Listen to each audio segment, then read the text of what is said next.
Hey everybody, I am making a really simple little lunch for us here. I'm doing a salmon salad, so if you're a tuna salad fan, you know, salmon, it also comes in the can. So I've just got a can right here.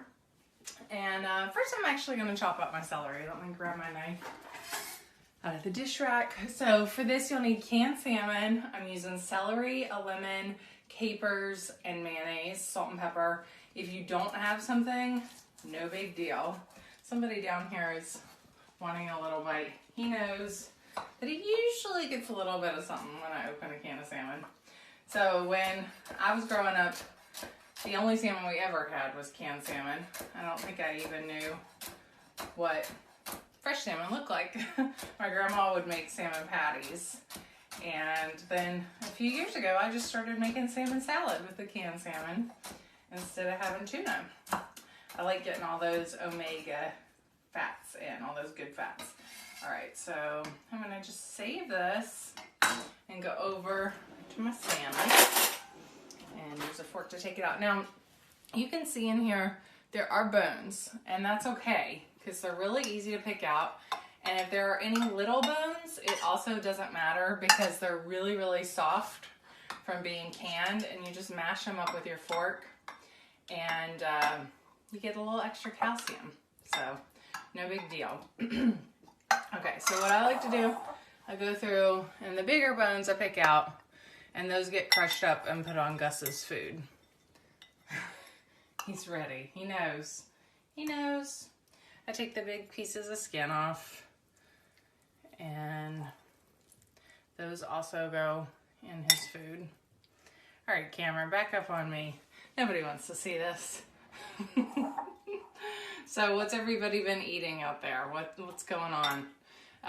We are going through our pantry and kind of enjoying it. It's almost like having a chopped basket. You got to figure out what's for dinner, kind of plan ahead. I saw one of my girlfriends had made a meal plan. So I was thinking about doing that later today, like just going through and writing down ideas for everything we have so that I don't lose track. All right, looks like I got one more big one in here to pull out. And now I'm just gonna take my fork and kind of flake it up, give it a little mash. Big bone. There's a big one right here. But you can see that the bones just disintegrate. And you won't even feel them. You won't know they're there because they're so soft. Okay. Until they're tearing your throat up. No, the bones are fine. All right, little bit of celery. You can also buy boneless, skinless canned salmon. And the other great thing about canned salmon is that it's usually wild salmon, and it's a heck of a lot cheaper. All right, so some capers. I just put a little bit so it's not overpowering. You know, you could also add to this if you don't have capers, but you want that brined taste. Get some little pickles and chop those up and put them in. I actually always served this with a sweet pickle on the side. I love sweet pickles. A little sweet gherkin. That's probably been one of my #1 pregnancy cravings, or sweet gherkins. I've been eating a lot of those. All right, capers go in.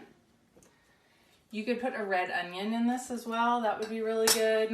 All right, I'm gonna do some lemon zest. We're gonna use the zest and the juice from this lemon. Only about half of the lemon for the juice though. I always think whenever you have seafood, a little lemon really helps things out. Gives it really good flavor. And this is a great thing you can make, just have with crackers. If you have some salad greens, put it on top. Or you can do it just on toast, which is what we're gonna do. We went to our favorite bakery this morning, Carissa's in East Hampton, and she was doing curbside pickup. So I was able to call ahead and order, and then we just went and picked it up. It was really easy. They came right outside. Everybody was wearing gloves, including me. All right, half of the lemon. Squeeze that right in. It's a big lemon. Okie doke. I got a little bit more in there. Maybe I got it all. All right, now it's time for some mayonnaise, my favorite. This jar is almost done. I'm gonna get what I can out of it. I might need a little bit more of it. This might be enough. a love my mayonnaise. Yesterday I made a grilled cheese like my grandpa used to do with mayonnaise on it. Mayonnaise and Velveeta. It was so comforting and delicious. You know, you can put mayonnaise on the outside of your grilled cheese instead of butter, and it makes your bread all nice and toasty. Because, you know, it is just eggs and oil. So, all right, a little bit of salt. And Gus is going nuts here. He knows what's happening. And some pepper. And I'm just going to mix this up. Now, depending on what you have, if you have parsley, that's really nice in this. Like I said, red onion's really good in it. If you don't have anything, if you just have salmon and mayonnaise, that's plenty too. Salt and pepper. It's great. And this is coming together nicely. And if you were making this sometime and you wanted it like a dip, I like to take the mayonnaise and the salmon and put it in the food processor and process it until it gets nice and creamy, and then add to it the capers, the red onion, or you could do scallions or chives. Put it on toasted bagel, regular toast. This is looking good. Take a look in there. Super yum. And let me show you the bread that we're gonna put this on. Got it right here. Just gonna toast this up. This bread is my favorite bread. And I'll just do a nice little slice. Actually, it doesn't even necessarily need to be toasted. I'm just gonna have a little bite. Just try it out.